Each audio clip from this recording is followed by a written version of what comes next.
Bonjour, aujourd'hui on va voir une chose étonnante, c'est qu'un déterminant, ça peut nous apprendre à compter. On savait que le déterminant était doué de plein de possibilités, mais son utilité dans la combinatoire, elle est moins connue quand même. Là, voilà un exemple où déterminant et combinatoire des graphes, vont faire bon ménage. Bien. Donc, regardez, on veut connecter n points de façon minimale, sans faire de cycle. Bon, voilà, n points.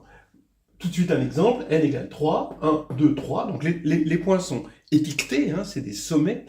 Et ici, voilà, donc, vous voyez, si j'en mets qu'un, ben, ils ne seront pas tous connectés. Si j'en mets 3, ben, ils vont faire des cycles. Donc il y a un nombre minimal 2 pour, ici, d'arêtes, ici, pour les connecter. Voilà. Et il y a 3 façons, ici, voilà. Et je note que pour n égale 3, j'ai 3 façons. Maintenant, pour n égale 4, pareil, je vois que pour les connecter tous, il me faut au moins 3 arêtes, mais si je mets une quatrième arête, alors je vais créer des cycles. D'accord? Bon.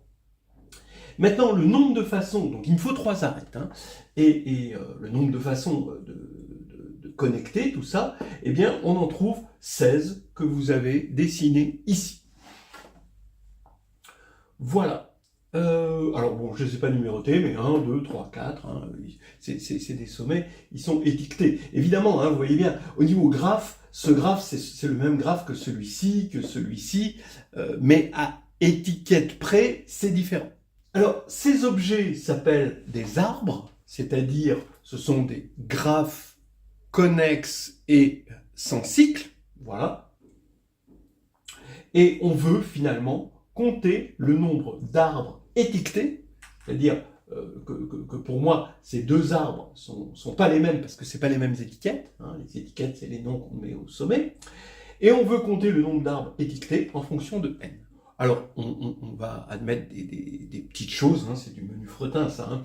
Si on doit joindre n sommets avec a arête, ben avec a supérieur ou égal à n, il y aura forcément un cycle. Donc, on n'en veut pas. Voilà. D'accord? Si ici je mets 3 arêtes, si ici je mets 4 arêtes, il y aura forcément un cycle. Si le nombre d'arêtes est strictement inférieur à n-1, alors cette fois-ci, il y aura forcément des composantes connexes. Ici, vous voyez pour 3, hein, donc là, on est dans ce cas-là, où on crée un cycle. Et si A est strictement inférieur à n-1, donc pour n égale 4, et je vais mettre 2 arêtes, il y aura des composantes connexes. Voilà.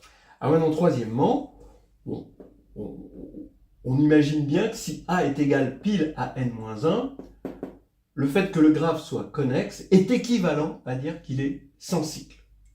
C'est-à-dire qu'on a utilisé exactement le bon nombre d'arêtes, on a pile le bon nombre d'arêtes, mais on n'en a pas plus pour créer des cycles. D'accord? C'est du luxe, hein, le cycle, hein, pour la connexion.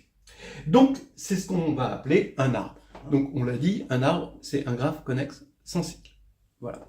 Alors, maintenant, pour calculer ce nombre en fonction de n, qu'on peut faire parfaitement avec la combinatoire, avec une combinatoire complètement, voilà, on pourrait le faire avec des outils de récurrence, hein, vraiment de terminal. Mais là, ce qui est intéressant, c'est de voir comment le déterminant peut nous aider à faire ça. Et on va même avoir un théorème beaucoup plus général qui utilise le déterminant. Regardez, si G est un graphe simple, donc je prends ce graphe-là, c'est celui qui est en noir. Ne vous occupez pas des arêtes en rouge pour l'instant. Donc G est donné par des sommets. Alors là, les sommets sont étiquetés de 1 à 8. Et A, les arêtes sont en noir. Ce qu'on appelle un arbre couvrant, c'est un sous-graphe de G avec le même ensemble de sommets, mais des arêtes incluses A', l'ensemble des arêtes est inclus dans A, et on veut que ce soit un arbre. D'accord? Donc ici, vous voyez, j'ai pris dans le graphe qui est avec les arêtes noires, je dois connecter tous les sommets, donc tous les sommets doivent être connectés, sans créer de cycle. D'accord? Voilà. Vous imaginez ce que ça signifie. Ça veut dire que quand on veut créer un réseau, on veut optimiser les arêtes, d'accord, du réseau pour pouvoir connecter tout le monde. Bon, c'est logique, c'est un problème extrêmement naturel. Bien. Donc ici, vous voyez, j'ai connecté 1, 3, 2, mais là, j'ai pas fait de... Ici, j'ai pas mis d'arête rouge, hein, parce que sinon, ça créerait un cycle. Là, 3 vers 4, 6, 5, mais là, évidemment, je veux pas créer de cycle, ici. Voilà. Et ici, il faut encore connecter jusqu'à 8, hein, 7 et 8. D'accord, on va jusqu'au bout.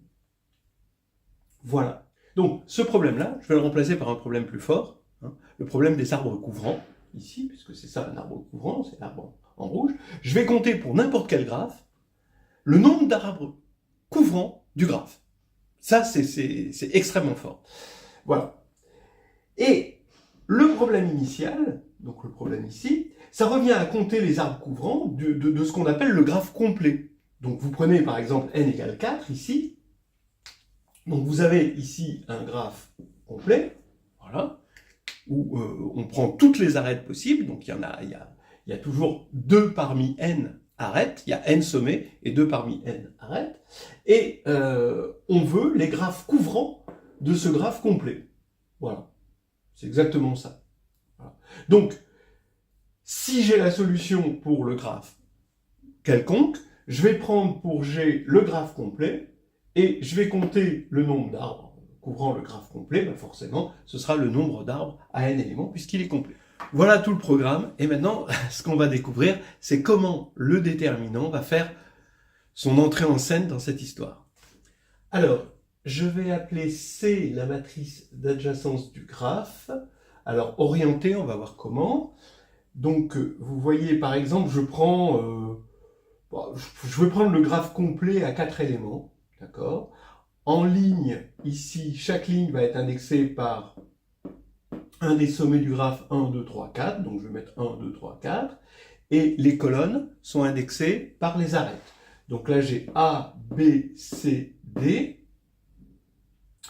Donc, et puis E, là, cette diagonale, et F, cette diagonale-là. Donc, en fait, bon, si je devais regarder le graphe non orienté, ça veut dire que A, eh ben, ça va relier 1 à 2, donc ici, je mets des zéros ailleurs. B, ça va relier 2 à 3, bon, etc., etc. E va relier 1 à 3, F va relier 2 à 4. Mais maintenant, bon, je vais orienter le graphe. C'est-à-dire que je vais mettre ici des petites flèches, je vais décider d'une orientation de chaque arête. Par exemple, je peux décider de mettre 1 vers 2 et 3 vers 2. Et je vais orienter toutes les arêtes. Ce qui va faire que ici, je vais avoir des signes. C'est-à-dire que A, par exemple, 1 est une source et 2 c'est un but. Donc ici, je vais mettre moins. Les sources, donc c'est là où la flèche disparaît, et le but, c'est là où la flèche apparaît. Donc je mets un moins là et un plus là, d'accord ? Ici, je vais mettre donc un plus B, il va y avoir un plus pour 2 et un moins pour 3, voilà. Et puis après, bon, je continue, je fais mon choix, je choisis un moins et un plus, par exemple plus ici, moins, plus, je l'oriente comme je veux. Voilà, mais je l'oriente quand même. Hein. Donc il va y avoir sur chaque colonne de votre graphe, il y aura toujours n-2 zéros, bon, voilà, puisque une arête concerne finalement que 2 sommets, et il va y avoir un unique 1 et un unique moins 1, qui correspondent évidemment respectivement au but et à la source de l'arête. Voilà. Bon, donc, voilà pour la matrice d'adjacence du graphe orienté, et on va appeler B. Donc on a C qui appartient à M de S, A de Z. Donc les coefficients, c'est dans Z. S, bien c'est les sommets, hein, c'est les lignes, et A, c'est les arêtes. Et on va pouvoir construire une matrice carrée maintenant, parce que voilà, c'est C fois C transposé. Et là, évidemment, ce sera une matrice carrée dont les lignes et les colonnes sont indexées par les sommets. Hein, parce qu'on a fait C fois C transposé, donc on est dans M de S, S. Ok. Alors, voilà le théorème extraordinaire, d'accord, qu'on va démontrer. J'appelle MII pour I dans S, le II cofacteur de BG, c'est-à-dire, vous avez votre matrice B, vous éliminez la colonne I et la ligne I, il vous reste une matrice N-1, N-1, d'accord? N, je vous rappelle, c'est le nombre de sommets. Et maintenant, vous allez calculer le déterminant de cette matrice. Et MII, non seulement il ne dépend pas de I, mais il calcule le nombre d'arbres couvrants de G. Voilà. Comme quoi, un déterminant, ça sert aussi à faire de la combinatoire. Et c'est ce qu'on va prouver tout de suite devant vos yeux ébahis. Parce que là, c'est quand même quelque chose d'extraordinaire. On y va. On rappelle d'abord la formule de Binet-Cauchy. La formule de Binet-Cauchy, c'est celle qui généralise pour des matrices rectangulaires qui s'assemblent bien, le fait que det de AB égale det de A fois det de B. Ici, quand on a des matrices qui sont rectangulaires mais qui s'assemblent bien, donc ici, qu'est-ce que j'appelle qui s'assemblent bien? C'est-à-dire que A appartient à M de NM et B appartient à M de MN. Donc, effectivement, quand on va multiplier A par B, ça va nous donner... D'abord, c'est multipliable, et ensuite, ça va nous donner une matrice carrée, de taille n. Bon, je vais supposer que n est inférieur ou égal à m pour pas dire des trivialités, mais ça marche aussi dans l'autre cas, hein, mais ça devient 0. Bon, parce que si n est strictement supérieur à m, eh bien, la matrice AB va être de rang... va être dégénérée, parce qu'elle va être de rang forcément inférieur ou égal à m, donc strictement inférieur à n, et donc le déterminant va être 0. Et donc je ne regarde pas ce cas-là, et il serait inutile. Donc ici, je dis que le déterminant de A fois B, qui a un sens, hein, évidemment, eh bien, on ne peut plus dire que c'est le déterminant de A fois le déterminant de B, puisque ça n'a pas de sens, mais c'est le déterminant de AK fois le déterminant de BK pour tous les choix de K, colonne ici, que l'on reporte en même choix, ici c'est le même K, ici et ici, de ligne pour B. Donc on va faire un choix, il y aura n parmi m choix de colonne ici, et on va reporter exactement le même choix qu'on a fait. Si ici on a fait le choix de 4, 6, ici on fera le choix de 4, 6 pour ici. Et donc on va obtenir une matrice carrée, puisque on en a choisi n, et que là il y a n lignes, donc on va prendre toutes les lignes de A, et la matrice carrée extraite, hein, avec les n colonnes choisies, et pareil pour B, mais sauf que ça va être les n lignes qui ont été choisies déjà précédemment, et on prend toutes les colonnes de B. Voilà. Et ça va nous donner des matrices effectivement carrées, et on fait la somme pour tout ça. Voilà, donc c'est une somme à n parmi m telle. Voilà. Ok, bon, donc ça a déjà été fait, si vous voulez une preuve, vous pouvez regarder sur une vidéo précédente qui va s'afficher ici. Bon, maintenant, on va prouver notre théorème. MII, c'est quoi? C'est le déterminant d'une matrice. Mais c'est le déterminant d'une matrice, on va dire, BI, d'accord, à laquelle on a enlevé la IM ligne, la IM colonne.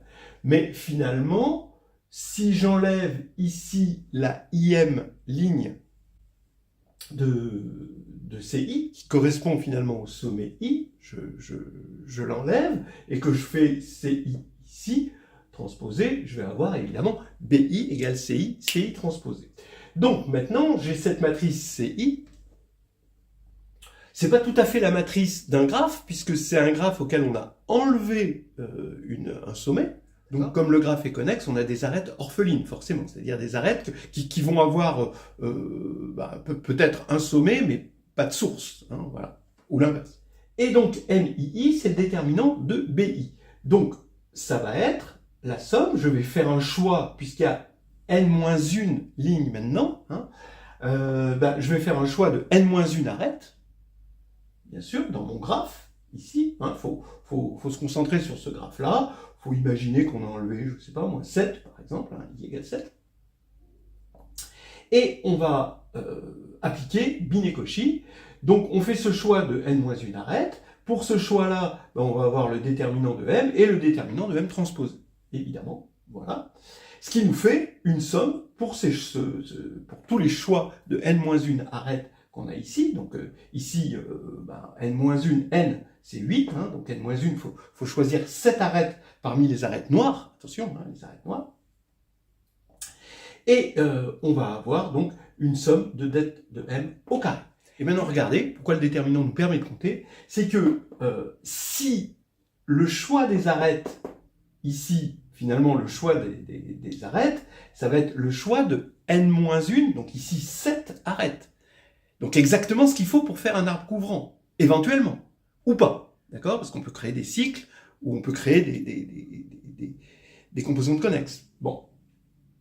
Sinon, on a des arbres couvrants. Eh bien, il se trouve que si on a un arbre couvrant, si le choix des n-1 arêtes correspond à un arbre couvrant, alors le déterminant de m va être égal à plus ou moins 1. Et si ce n'est pas un arbre couvrant, alors le déterminant de m va être égal à 0. Et comme on met au carré, ça veut dire que NII, c'est exactement le nombre d'arbres couvrants qui va recouvrir ce graphe-là. C'est magnifique. C'est ce qu'on va prouver là maintenant. On va d'abord regarder le cas où le déterminant est égal à 0, et ensuite le cas des arbres couvrants. Alors d'abord, 1. Si m est tel que i, donc le m correspond au choix de n-1 arête. Hein, donc, si on est dans le cas d'un choix où i n'appartient pas aux arêtes choisies. Donc par exemple, ici, si j'ai choisi i égale 7, d'accord? Donc le choix d'arête, donc je vous rappelle qu'il faut choisir 7 arêtes, 7 parce que c'est 8 moins 1, hein, c'est n-1. Donc ça veut dire que je ne peux pas prendre ces arêtes-là, voilà. Combien il m'en reste? 1, 2, 3, 4, 5, 6, 7, donc pile 7, nickel. Remarquez que j'aurais pas pu prendre 6, hein, parce que 6, il part 3 arêtes de 6. Donc ici, on a ça, voilà. Donc on a un arbre. Eh bien, vous voyez ce qui se passe. En fait, M, c'est juste le graphe d'incidence d'un sous-graphe, d'accord, où j'ai enlevé 7. D'accord? Et c'est cohérent, puisque là, il n'y a pas d'arête orpheline, puisque I n'appartient pas aux arêtes choisies. Donc il n'y a pas d'arête orpheline. Qu'est-ce que c'est mon graphe? Eh bien, c'est le graphe ici à 7 éléments. Ici, on a les 7 sommets, et là, on a une composante connexe. Donc, vous voyez qu'on a à la fois des cycles et une composante connexe. Mais bref, ce qui est important, c'est que M, ici, c'est le graphe d'incidence d'un sous-graphe. Et dans un sous-graphe, on a dit tout à l'heure qu'il y avait toujours, ça veut dire qu'il y a une cohérence, chaque colonne possède un 1, un moins 1, et le reste, c'est des zéros. Ce qui veut dire que la somme des lignes est toujours nulle. Et si la somme des lignes est toujours nulle, ça veut dire que le déterminant est nul, puisque les lignes sont liées. Voilà. Bien, donc le déterminant est nul dans ce cas-là. Bingo. D'accord? Maintenant, 2A. On va supposer que I appartient à une arête, mais que pourtant, ce n'est pas un arbre couvrant de G. Donc maintenant, je ne peux plus dire qu'en enlevant I, je vais obtenir un graphe. D'accord? Mais par contre, en gardant I, et en regardant AM, là ici, j'ai N sommets. Là, j'en ai choisi N-1. Donc ici, je vais avoir un graphe, de toute façon. Mais, étant donné que ce n'est pas un arbre couvrant, il va posséder une composante connexe, forcément. D'accord? C'est ce qu'on avait dit, c'est le petit 3 de ce qu'on avait dit tout à l'heure. Ici, il y a exactement n sommets, ici, il y a exactement n-1 arête. Donc forcément, on va avoir des composantes connexes. Donc, on va regarder une composante connexe telle que I n'appartient pas à cette composante connexe. Puisqu'il y en a plusieurs, il y en a au moins 2, il y en a une où I n'appartient pas. Donc, ça veut dire quoi d'avoir une composante connexe? D'avoir plusieurs composantes connexes? Les composantes connexes, ça va se voir par des composantes diagonales par bloc, et où on va avoir ces sous-graphes. On peut, on va dire, permuter ici les lignes de sorte et les colonnes, de sorte à voir hein, apparaître des composantes connexes comme ceci, hein, c'est-à-dire on va avoir des zéros là, il n'y aura pas de connexion entre des éléments là et des éléments là. Et évidemment, on va dire que I appartient à, par exemple, cette composante connexe quand on rajoute I, et I n'appartient pas à cette composante connexe. Donc quand on va supprimer la ligne de I, on va quand même avoir cette composante connexe là. Ce qui veut dire qu'on a un sous-graphe, un vrai sous-graphe. Et donc encore une fois, comme tout à l'heure, comme on a un sous-graphe, la somme des lignes est égale à 0. Donc le déterminant va être nul parce qu'on a un bloc diagonal de déterminant nul. Voilà. Donc maintenant, il n'y a plus qu'à faire le cas où on a un arbre couvrant. Si on a un arbre couvrant, on n'est pas dans le cas 1. Pourquoi? Parce que si on est dans le cas 1, I va appartenir forcément à une arête, hein, puisque c'est la définition d'un arbre couvrant, que ça couvre tout. Donc on est dans le cas 2. Et donc on va voir que dans ce cas-là, le déterminant de M est égal à plus ou moins 1, et on aura terminé. Donc maintenant, regardez, le 2b, M va correspondre à un arbre couvrant, donc là on pense à cet arbre-là. Alors dans ce cas-là, on peut ordonner les sommets tels que M est triangulaire inférieur, avec des plus ou moins 1 sur la diagonale. Donc M va être une matrice carrée, hein, d'accord, et on va avoir sur cette matrice des plus ou moins 1 sur la diagonale, et ça va être triangulaire inférieur, donc ça veut dire que le déterminant de M va être égal à plus ou moins 1, donc au carré ça va faire 1, et on aura terminé. Voilà, donc on va ordonner, bon, on sait que ça ne change pas finalement le déterminant au signe près d'ordonner les lignes, donc regardons là sur un exemple, hein. Donc là je vais prendre bon, I égale 6 par exemple, d'accord, je pars de cet arbre qui est en rouge, c'est un arbre couvrant du graphe de départ, et je vais prendre les objets finalement les plus extrémaux hein, de l'arbre à partir de 6. C'est-à-dire que ici j'ai 6, bon, il n'est pas extrémal, j'aurais pu le prendre extrémal, vous pouvez regarder ce cas à part, c'est pas difficile, mais ici par exemple je vais partir de 4. Donc 4 ça va être un point extrémal de l'arbre. Maintenant, une fois que j'ai pris 4, j'ai enlevé 4, il va me rester comme extrémal 1, d'accord, et 2 aussi. Ensuite, je vais prendre 3, d'accord, parce qu'après, voilà, maintenant mon extrémal c'est 3. Une fois là, je prends 5, par exemple, et ensuite je prends 8, 7. Alors évidemment, hein, je ne suis pas obligé de prendre cet ordre-là, j'aurais pu choisir 8 en premier, 5, voilà. Mais par rapport à cet arbre-là, voilà un ordre, 4, 1, 2, 3, 5, 8, 7, pour I égale 6, et là, on va avoir une matrice, quand on ordonne comme ça, on va avoir une matrice triangulaire inférieure, parce que vous partez de cette arête, les colonnes sont indexées, les colonnes de M sont indexées par les arêtes, vous partez de cette arête, vous allez aussi ordonner les arêtes évidemment, vous partez de cette arête là, et il va y avoir 4 et 3, donc ça va être inférieur, vous voyez. Ensuite vous avez 1, vous aurez 1 et 3, donc vous n'avez rien de supérieur, parce que vous avez éliminé les arêtes avec 4, parce que vous avez près 2, pareil, vous avez 2 et 3. 3, maintenant, vous avez l'arête 3 et 6. Je vous rappelle que l'arête 3, 6, même si 6 a disparu, l'arête 3, 6, elle est toujours là. Hein, c'est pas la matrice d'incidence d'un graphe. Hein. C'est une sous-matrice d'une matrice incidente. Ensuite, vous virez 5, vous virez 8 et vous virez 7. Attention, hein, j'aurais pas pu virer 7 d'abord et 8 après, hein, sinon ça n'aurait pas été. Mais là, comme ça, vous avez une matrice triangulaire inférieure, et à chaque fois, vous avez des 1 et des moins 1 sur la diagonale. Donc c'est terminé, on a prouvé, voilà, maintenant on a prouvé ce théorème magnifique, où on a vu que le déterminant nous montrait comment compter des choses, voilà, et on va tout de suite appliquer ça au comptage du nombre de façons de connecter sans faire de cycle n points.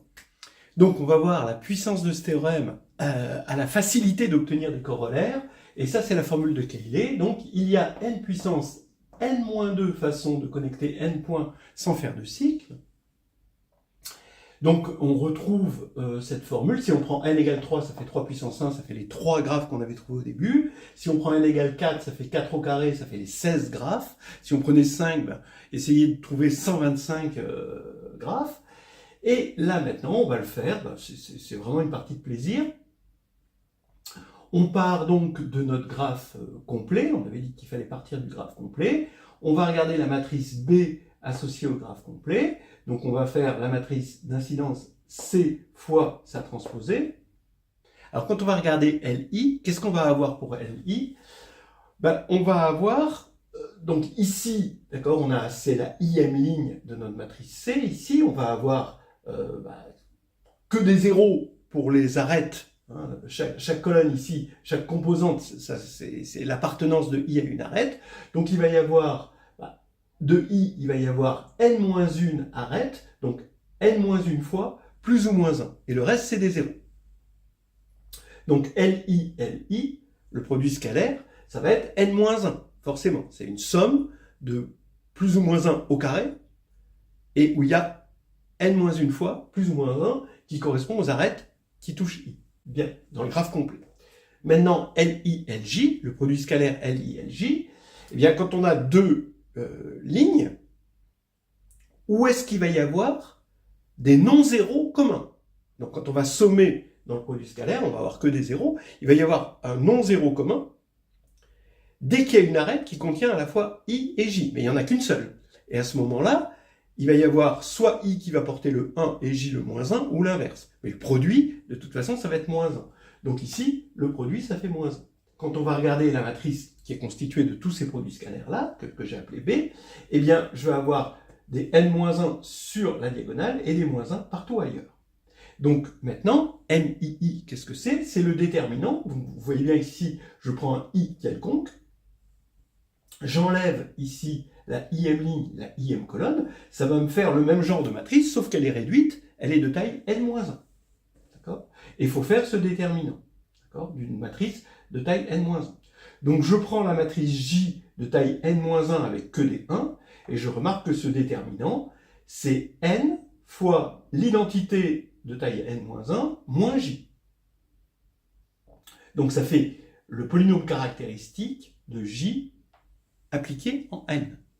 Mais le polynôme caractéristique de J, regardez J, vous la connaissez bien, hein, elle est de rang 1, d'accord? Donc ça veut dire que 0 va être de multiplicité géométrique n-1, et en fait l'autre racine, c'est la trace, c'est n-1, d'accord? La trace, puisqu'on a n-1 fois 1. Donc on a n-1 qui va être une valeur propre, et 0 avec une multiplicité n-2. Ce qui va faire que le polynôme caractéristique, c'est x puissance n-2, facteur de x moins n plus 1. Il faut que j'applique ça en n, ça fait n puissance n-2, n moins n plus 1, donc n puissance n-2, c'est exactement la formule de Cayley. Voilà, on a trouvé ça. C'est une belle application du déterminant qui doit forcément être en lien. Je ne sais pas comment, si quelqu'un pouvait trouver ça et me le dire, mais en lien avec le lemme de Gessel-Bienot.